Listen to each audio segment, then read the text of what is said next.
우리 4장 1절부터 우리 9절까지 같이 합독합니다. 시작.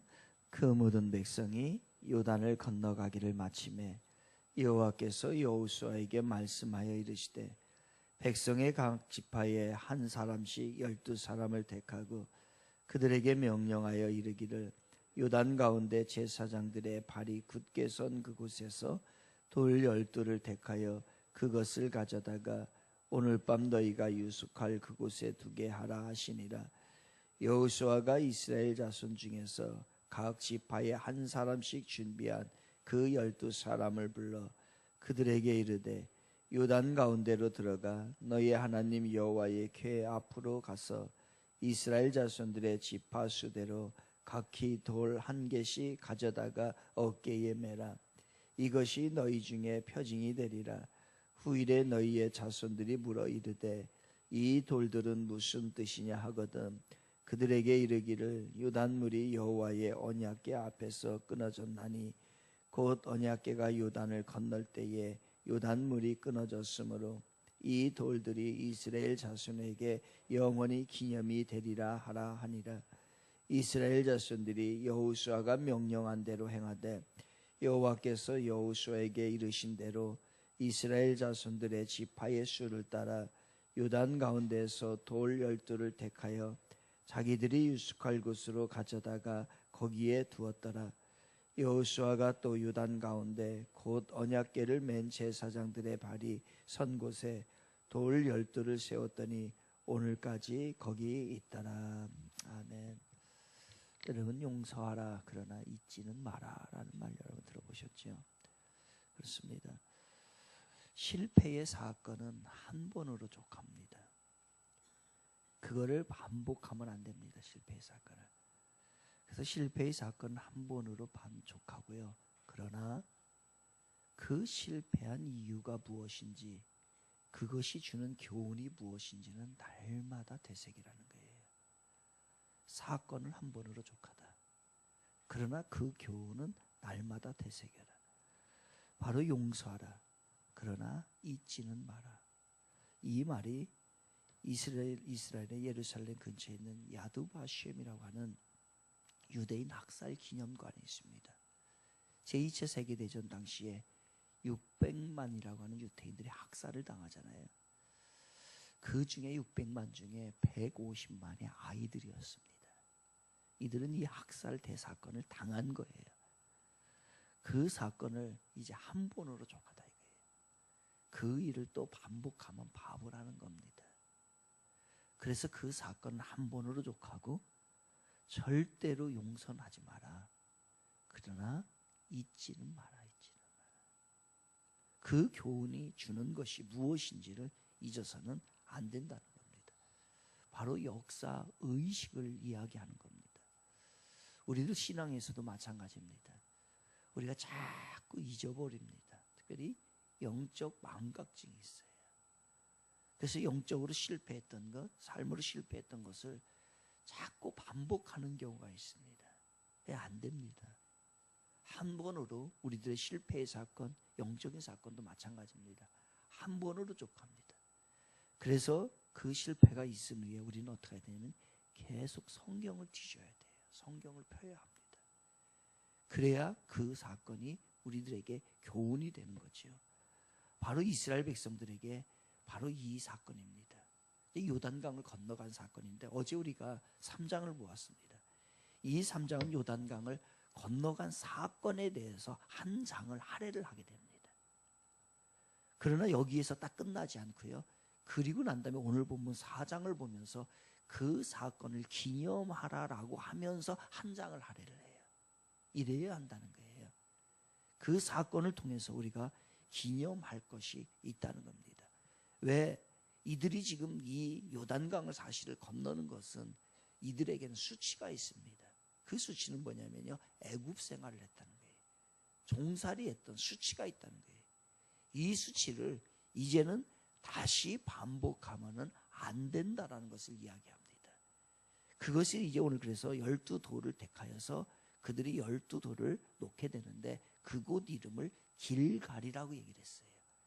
길갈이라고 하는 것은 무슨 뜻이냐면요, 수치를 굴러가게 하다라는 뜻이에요. 무슨 수치입니다? 애굽에서 당한 그 430년 동안의 종살이 했었고 그들이 그 수치를 당한 것을 다시는 반복하면 안 된다는 겁니다. 그래서 그들은 지금도 그것을 기억을 하고 있는 거예요. 성경에 써놓고 그리고 그것을 다시는 이러한 일을 해서는 안 된다는 거예요. 수치는 이제 완전히 굴러서 없애 보내라는 거예요. 그리고 그 돌을 놓고 우리는 그것을 기억을 하라라고 얘기를 합니다. 왜 이것을 기념해야 되냐? 우리는 우리만 사는 게 아니라 다음 세대도 살게 됩니다. 그러면 그 다음 세대들에게 교훈이 될 만한 것이 있어야 한다는 거예요. 이 교훈을 주지 않으면, 기념을 하지 않으면 우리 다음 세대는 똑같은 일을 또 당한다는 거예요. 우리들의 실패를 또 당한다면, 이 수치를 또 당하면 안 된다는 겁니다. 우리 부모가 실패했던 것을 자녀가 그대로 또 실패하면 바보 집안입니다. 영적인 신앙에 실패를 한 거를요, 또 자녀들이 그대로 실패를 하고 그대로 하나님을 섬기지 못하면 이 집안은 바보 집안이에요. 안 된다는 거예요. 한 번으로 족하다는 거예요. 이제 그것을 여기에서 다 굴려서 내보내고 그 다음 세대는 다시 하나님 앞에 바로 쓰고 이러한 일이 없도록 해야 한다는 겁니다. 우리들이 다음 세대를 한다는 건 그런 것입니다. 우리들이 경험했던 것을, 좋은 것은 그들에게 잘 전수해주고 잘못된 것에 대해서는 그들이 다시 반복하지 않도록 만들어주는 게 이게 이제 필요하다는 것을 이야기합니다. 그래서 예수님께서도 돌아가시기 마지막 날 밤에 제자들과 최후의 만찬, 주의 만찬을 나누잖아요. 그러면서 떡을 뗍니다. 그래서 하시는 말씀은 이것은 내 몸이니 이것을 행하여 나를 기념하라 얘기합니다. 잔을 드시면서 이야기하시잖아요. 이 잔은 내 피로 세운 새 언약이니 이것을 행하여 마실 때마다 나를 어떻게 하라고요? 기념하라는 얘기예요. 그래서 오늘날도 예수님의 죽음을 기념하기 위해서 주의 만찬을 하게 되는 겁니다. 기념하라는 것은 단순하게 그냥 기억만 하고 그것을 축하하고 그러한 사건으로 만들지 말란 얘기예요. 꼭 그것만 의미하지 않습니다. 다른 얘기로 한다면요, 실질적으로 기념하라는 뜻은 뭐냐면 하나님의 은혜를, 그러한 수치 가운데 하나님이 함께 하셨던 그 은혜를 오늘날 우리의 삶 가운데 재현하라는 얘기죠. 머릿속에 기억만 하고 있으면 안 된다는 거예요. 그러한 어려움 가운데 또 다른 어려움들이 우리 다음 세대는 있다는 겁니다. 똑같은 어려움은 똑같은 일을 반복하지는 말아야 되지만은 그들에게는 어려움이 없는 게 아니라는 거예요. 그런데 그때마다 하나님의 은혜를 체험할 수 있도록 이렇게 해서 구원하신 하나님의 은혜, 이렇게 해서 사랑을 주신 하나님의 은혜, 이렇게 해서 은혜를 보여주신 그것을 다시 재현하라는 겁니다. 그래서 12돌을 취하라는 거예요. 그 요단강의 가운데 제사장이 섰던 그곳에서 12돌을 취하여서 길갈 건너서 그곳에다가 12돌을 놓고, 이게 후손들이 이 12돌이 뭡니까? 라고 하면은 그때에 설명해 주라는 겁니다. 이렇게 해가지고서 여기까지 왔다. 그러니 너희들도 어려움이 있을 때 다시 하나님의 도움과 하나님의 은혜로, 하나님의 사랑으로 너희들이 그 모든 문제를 이겨나가거라. 이렇게 하라는 거예요. 그러니 우리가 기념하라고 하는 거는요, 기억하라고 하는 것은 뭐예요? 그 하나님의 은혜를 재현하라는 거예요. 그래서 우리는 기독교를 간증의 종교라고도 합니다. 간증의 종교. 우리들이 하나님이 체험한 거를요, 자녀들에게 이야기해 주라는 거예요. 나는 엄마는, 아빠는 이러한 하나님을 만났어. 그리고 이러한 하나님으로부터 이러한 도움을 받았어. 이럴 때마다 하나님이 이렇게 역사했어. 내가 기도하니까 이렇게 된 거야. 너희들도 기도의 결과로 이렇게 잘 된 거야. 라고서 늘 자녀들에게 이야기해 주라는 거예요. 그래서 우리에게는 뭐가 필요하다는 거예요? 간증, 하나님의 은혜가 재현되는 삶이 우리들에게는 필요하다는 겁니다. 이걸 얘기해 주라는 거예요. 자녀들에게 이야기해 주고, 안 믿는 사람들에게, 다음 세대, 우리의 다음 세대는 안 믿는 사람도 다음 세대예요. 우리의 자녀들만, 우리의 후손들만 다음 세대가 아니라 내가 먼저 믿었기 때문에 먼저 믿은 우리가 아직 안 믿는 그 사람들에게 복음을 전가, 그것이 우리의 다음 세대입니다. 그러니 다음 세대는 우리의 아버지가 될 수도 있고 엄마가 될 수도 있고 할아버지가 될 수도 있고 할머니가 될 수도 있어요. 우리는 먼저 세대입니다. 무슨? 복음의 먼저 세대. 그러나 우리가 복음을 들은 사람들이, 하나님을 경험한 사람들이 이걸 자꾸 이야기 안 하는 거예요. 뭐를요? 내가 만난 하나님, 내가 체험한 하나님의 사랑, 내가 경험한 하나님의 은혜. 그래서 사도 바울이요, 다메섹 도상에서 예수님을 만나잖아요. 거기서 하나님의 빛으로 이제 임하게 되잖아요. 근데 이게 사도 바울에게서는 인생의 최고의 전환점이었던 거예요. 하나님을 만난 위대한 사건인데, 그래서 그곳에서 자기가 눈이 멀게 되죠. 그리고 그 후에 아나니아라고 하는 사람에게 안수를 받고 그 눈이 떠지는 현상이 벌어집니다. 그곳에서 자기는 다시 태어난 거예요. 이 사건에 대해서 사도 바울은 사도행전에서 몇 번을 이야기하냐면요, 3번을 이야기합니다. 왕 앞에 섰을 때에도, 백성들 앞에 섰을 때도, 자기가 간증할 때에도, 설교할 때도 항상 이 이야기를 하는 거예요. 왜? 그것이 나의 간증이고 그것이 하나님의 은혜를 체험했던 것이고 그것이 바로 오늘 하나님의 은혜가 재현되는 현상이라는 거죠. 그래서 우리는 이 기념하라고 하는 것은, 이 길갈의 사건은 바로 우리들이 하나님의 은혜를 재현하도록 하는 겁니다. 또한 이 요단강을 건너고 12도를 택한 이 길갈의 사건은요, 바로 죽음을 이기고 부활한 예수 그리스도를 상징합니다. 그렇잖아요. 요단강에 죽을 수밖에 없는데 언약궤가 먼저 들어갑니다.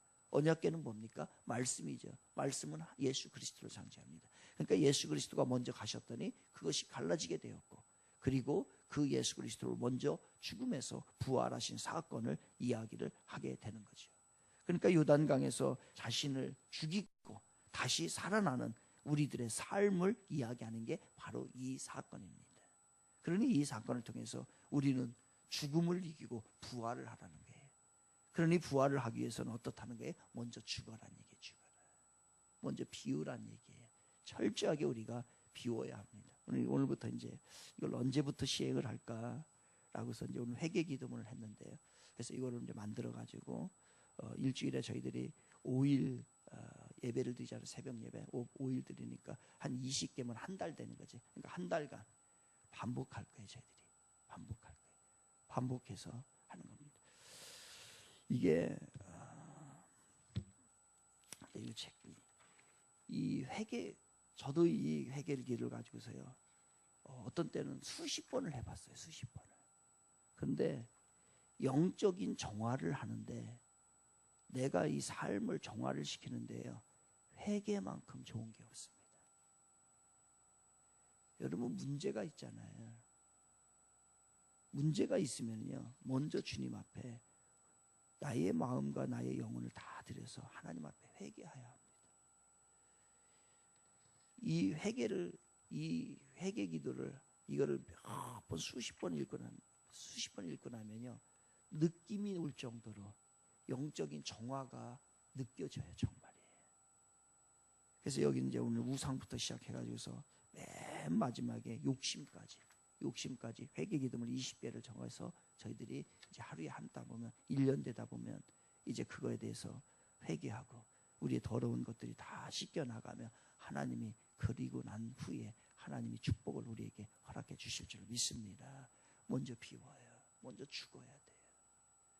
죽지 않고 자꾸 살려고 하고 비우지 않고 채우려고 하니까 그 그릇이 무슨 그릇이 되는 거예요? 쓰레기 그릇이 되는 거예요. 철저히 예수의 이름 붙잡고 어느 때보다도 지금 한국교회와 한국 성도들과 우리들이 이 시대가 주님의 피를 붙잡고 예수 그리스도의 보혈을 붙잡고 회개 기도할 때 너무 교만하고 너무 욕심이 많고 너무 잘 살고 너무 하나님을 떠나고, 그래서 어느 때보다도 우리는 마음을 비우고 죄를 다 씻어버리고 그리고 정결한 그릇을 우리 주 앞에 드릴 때에 우리 주님이 그곳에 새로운 것으로 우리들을 가득하게 채워주실 거예요. 그런 마음으로 우리가 비우기를 바랍니다. 바로 이 길갈의 사건은 그거예요.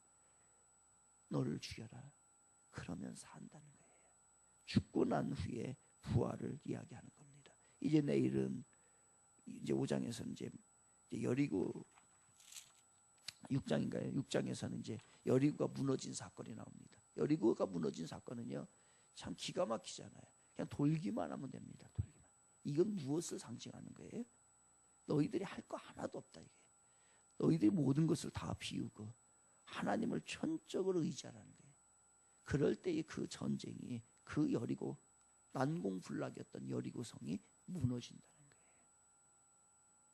우리들이 오늘도 주님의 일을 붙잡고 나를 죽이고 나를 비우고 나를 내려놓을 때에 진정한 하나님의 것이 우리 안에 채워질 줄로 믿습니다. 그래서 오늘 이거를 기념하라.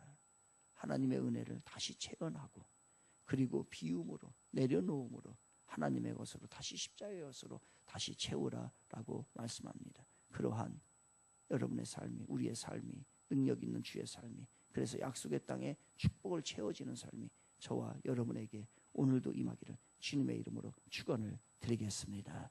기도합니다. 우리 이렇게 기도합니다. 하나님의 은혜가 다시 재현되게 하여 주시옵소서. 우리의 후손들에게도 하나님 성경에 나와 있는 그 하나님의 사랑과 은혜가 재현되는 삶이 우리에게 임하기를 원합니다. 또한 우리의 삶이 철저히 비워지게 하시고 주님의 것으로 채워지는 인생들 되게 하여 주시옵소서. 우리 함께 간절함으로 주 앞에 기도하도록 하겠습니다.